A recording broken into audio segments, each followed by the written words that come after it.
এই প্রশ্নটা দেখো, না হলে 5 মার্ক কিন্তু কাটা যাবে।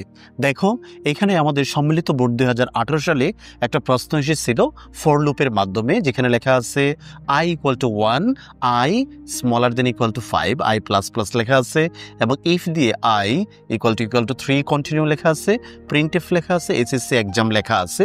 প্রশ্নটা হলো প্রোগ্রামটিতে এসএসসি এক্সাম কতবার প্রদর্শিত হবে? এখানে অপশন আছে 1, 2, 4, 5 বার। এই প্রশ্নের সমাধান করতে গেলে তুমি নিচের অংশটা দেখবা না, এখানে কত অপশন আছে সেটা না দেখে তুমি আগে এই কাজটা করবা। এখানে কি লেখা আছে?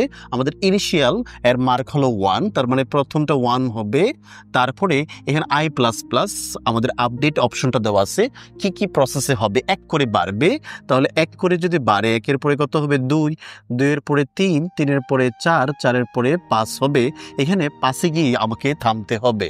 তাহলে এই অংশটা, অর্থাৎ এতটুকু অংশ থেকে আমি বুঝতে পারলাম যে এখানে 1, 2, 3, 4, 5 সম্পূর্ণ অংশের কাজ। এখন প্রশ্নটা হলো যে এইচএসসি এক্সাম যে প্রিন্টে ফাংশন লেখা আছে, এইচএসসি এক্সামটা কতবার প্রদর্শিত হবে? এখানে i = 3 কন্টিনিউ লেখা আছে। আমরা বলছিলাম যে কন্টিনিউ যখন থাকবে তখন তোমাকে ওই সংখ্যাটা স্কিপ করে দিতে হবে। দেখো তো এই সংখ্যাগুলোতে এখানে কি 3 আছে? দেখো তো, হ্যাঁ 3 আছে, তাহলে এটা স্কিপ করে দাও।